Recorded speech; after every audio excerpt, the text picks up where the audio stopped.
Welcome to star 9 news. Tirupati జిల్లా వెంకటగిరి పట్టణంలో మాజీ కేంద్ర మంత్రి డాక్టర్ చింతామోహన్ జాతీయ కాంగ్రెస్ పార్టీ తరపున ప్రచారం నిర్వహించారు. ఈ సందర్భంగా ఆయన మాట్లాడుతూ 14 ఏళ్లు ముఖ్యమంత్రిగా వెంకటగిరికి ఏం చేశావంటూ చంద్రబాబును ప్రశ్నించారు. హద్దు దాటి పోయాడన్నారు.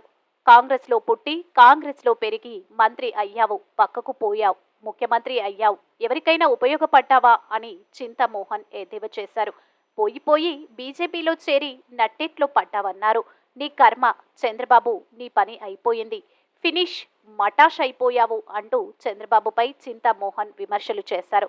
రాజధాని బాలు తిరిగినట్లు తిరుగుతుందన్నారు. రాజధాని వెంకటగిరికి చేరిపోతుందన్నారు. రాజధానికి అవసరమైన ఏర్పేడు నుంచి వెంకటగిరి వరకు 1,00,000 ఎకరాలు ప్రభుత్వ భూములు ఖాళీగా ఉన్నాయన్నారు. 7 జాతీయ రహదారులు ఉన్నాయన్నారు.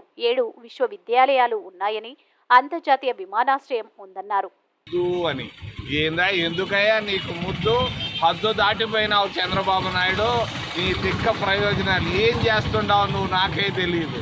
కాంగ్రెస్లో పుట్టావు, కాంగ్రెస్లో పెరిగావు, కాంగ్రెస్లో మంత్రి అయినావు, మరి పక్కకు పోయినావు, ముఖ్యమంత్రి అయినావు. ఈ గత 14 సంవత్సరాల్లో నువ్వు వెంకటగిరికి ఏమి చేశావు? 14 సంవత్సరాల ముఖ్యమంత్రిగా నువ్వేం చేసావు వెంకటగిరికి? ఒక్క చెట్టన్నా నాటేవా?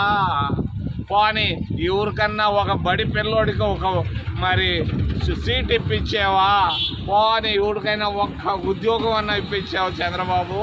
నువ్వు పోయి మరి నట్టేట మునిగిపోయినావు, బీజేపీలో చేరినావు, ఫినిష్, మటాష్ అయిపోయినావు. నీ కర్మ, నేనేం చేసేది? నీ కర్మ కర్మ కర్మ.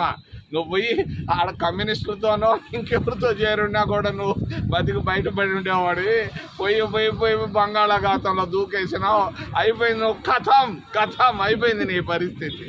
అయ్యా జగన్ బాబు, మీ చెల్లెలు తిట్టే తిట్లు అంతా ఇంత కాదు నాయన, మేమేం లేకున్నాము. నువ్వేందయ్యా, నువ్వు వింటున్నావా ఏంది? నీ చెల్లెలు చెప్పే ఒక్క మాటకి జవాబు చెప్పవా? మా మిత్రమా, మిత్రుడు కుమారుడా, నువ్వు ఫెయిల్ అయిపోయినావు. ఒక్కటి ఈరోజు అందరూ కోరుకుంటున్నారు, దళితులు కోరుకుంటున్నారు కాంగ్రెస్ పార్టీ. అది ఏదో పోయిందని చెప్పేసి 2 ప్రాంతీయ పార్టీల వైపు వెళ్ళారు 2 సార్లు. 10 సంవత్సరాలు దళితులు మోసపోయి పరిగెత్తేస్తున్నారు. అయ్యా మాకు కాంగ్రెస్ కావాలని. మరి తిరుపతి రిజర్వ్డ్ సీట్లో 3 అసెంబ్లీ స్థానాలుంటే 100ల సంఖ్యలో అర్జీలు వస్తున్నాయి, 100ల సంఖ్యలో. ఇదేంద్ర బాబు అంటే మాకే అర్థం కావటం లేదు.